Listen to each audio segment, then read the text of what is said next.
নমস্কার, আমি শুক্লা। আপনারা দেখছেন আমার ছোট্ট ছাদ বাগান। এই ছাদ বাগানে আমি সবজির গাছ যেমন করি তেমনি কিন্তু ফল ফুলও করি। ফলটা বেশি করি, ফুলটা অত করি না। কিন্তু যে গাছগুলো আমার খুব পছন্দ হয় সেই গাছগুলো কিন্তু আমি আমার ছাদ বাগানে রাখার চেষ্টা করি। ছাদ বাগানে সবজি করলে সবচেয়ে ভালো লাগে আমার। আমি ভীষণ ভালোবাসি ছাদ বাগানে সবজির গাছ বসাতে, যে কোনো সিজনে। শীতকালে যেমন কপি, যত রকম সবজির গাছ আছে আমি শীতকালে কিন্তু বসাই, আপনারা দেখেছেন। আর গরমকালে তো বসাই, যেটুকুনি পারি আর কি, গরমের ভেতর গাছগুলোকে ভালো রেখে। এই যে চিচিঙ্গে গাছ দেখুন, সবসময় নেতিয়ে যাচ্ছে, এত রোদের তাপ।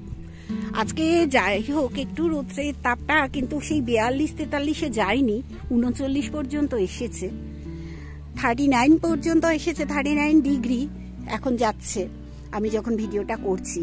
তাতেও কিন্তু তাপ কম নেই, কিন্তু গাছেদের জন্য এই তাপও কিন্তু খুব কষ্টদায়ক।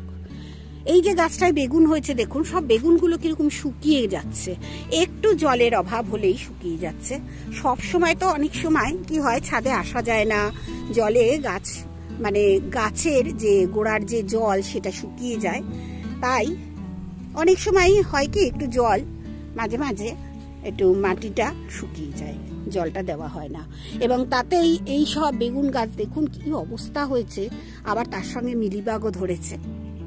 এই মিলিবাগের জন্য শুধুমাত্র মানে প্রথমে তো আমি জল দিয়ে স্নান করাই, অতি অবশ্যই করাবো। রোজ যেমন করি তার থেকে বেশি জল দিয়ে আমি যেসব গাছে মিলিবাগ হয় তাতে স্নান করাই। আর একটু শ্যাম্পু জল, অন্য কিছু দিই না, হয় নিম অয়েল নইলে শ্যাম্পু জল আমি ব্যবহার করি মিলিবাগের। দেখুন, আপনাদের সঙ্গে ভিডিও করতে করতে আমি দেখাচ্ছি কিভাবে মিলিবাগ হয়েছে এই বেগুন গাছটায়। দেখুন, এই যে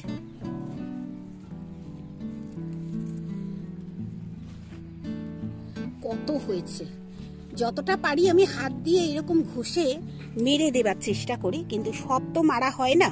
এই যে মাটিতে পড়ে সেগুলো মারা হয় না, এগুলো পিঁপড়েরা গাছে নিয়ে আসে। আর দেখুন কত হয়েছে। এটা আমাকে শ্যাম্পু জল ব্যবহার করতেই হবে। আমি সাধারণত চাই না গাছকে কোনো রকম স্প্রে করতে, কিন্তু এখন যে অবস্থাটা হয়েছে স্প্রে আমায় করতে আমি বাধ্য। আজকে আপনাদের সঙ্গে আবার একটু শেয়ার করব সবজি গাছ। যেহেতু আমি বললাম যে সবজি গাছ আমি ভীষণ বসাতে ভালোবাসি, সেটা লঙ্কা হতে পারে, মানে ঝিঙে হতে পারে, এখন গরমকালে চিচিঙ্গে, ঝিঙে, লঙ্কা, বেগুন, যে কোনো গাছ, করলা, সব রকম। শীত শেষ হওয়ার পর কিন্তু আমি অনেক গাছ বসিয়েছি, করলা গাছ বসিয়েছি।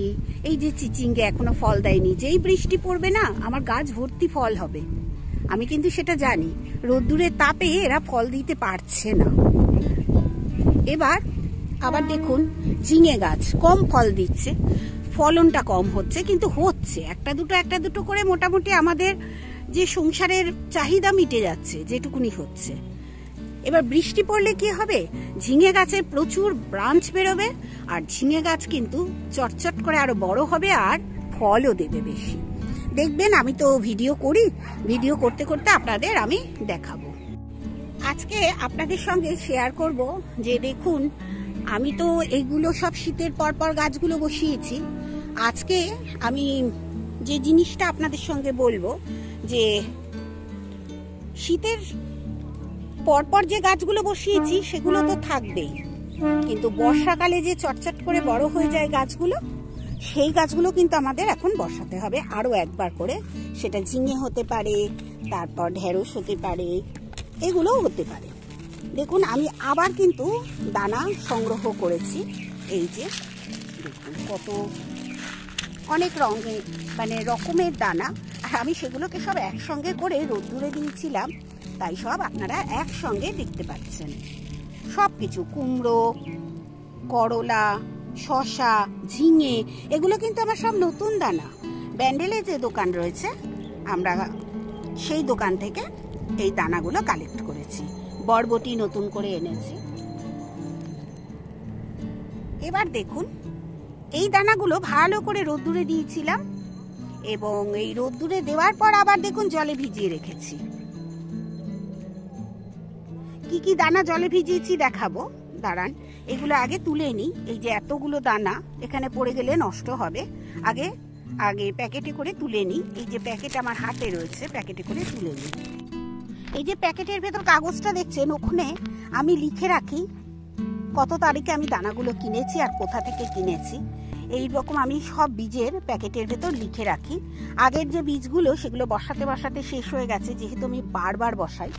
আর এই গরমের ভেতর অনেক বীজ কিন্তু ফুটে বেরোচ্ছিল না, অঙ্কুর বেরোচ্ছিল না। আপনাদের অনেকবারই আমি শেয়ার করেছি। আবার নতুন করে বীজ এনেছি। আর আগের বীজটা আমি অন্য জায়গা দিয়ে এনেছিলাম, এবারে কিন্তু আমি ব্যান্ডেল বাজারের ভেতর সাধুকার দোকান থেকে এনেছি। এবার দেখুন, এটাকে আগে সরিয়ে দিই, ভিজে যেতে পারে। আর এবার দেখুন আমি কি কি বীজ গতকাল রাত্রিরে ভিজিয়ে রেখেছি। অনেক বীজ ভিজিয়েছি।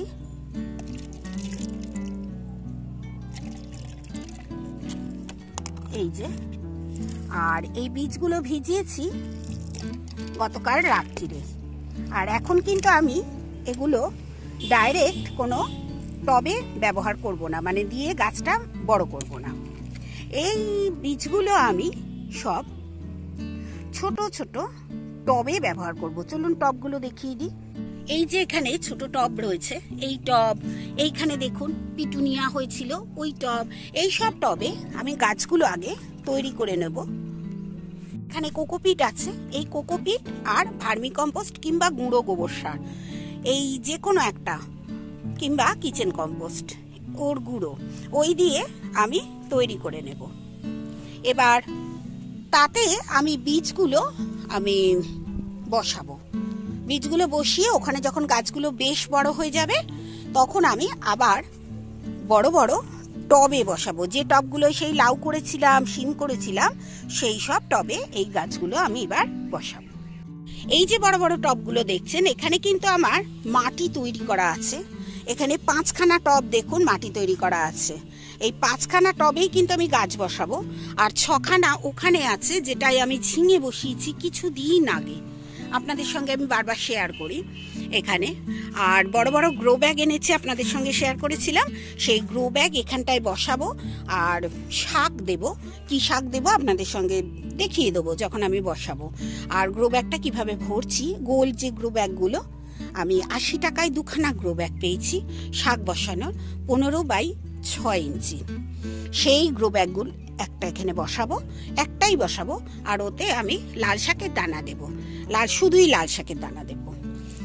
আর এইভাবে কিন্তু আমি গাছ করি, একটু বুঝে শুনে। আর নইলে তো আমি যে কোনো গাছের গোড়ায় লাল শাকের দানা আমি দিয়ে রাখি, এগুলো একটু বড় হলে তুলে খেয়ে নিই। ততক্ষণে এই গাছ কিন্তু আমার অনেক বড় হয়ে যাবে।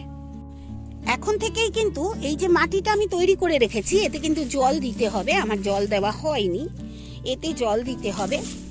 এই জল দিয়ে মাটিটাকে ভিজিয়ে ভিজিয়ে রাখলে মাটি একদম সেট হয়ে যায়। যা যা মিশিয়েছি, চুন, গোবর সার কিংবা ছাগলের যে পটি কিংবা কিচেন কম্পোস্ট, যাই মিশিয়ে থাকে।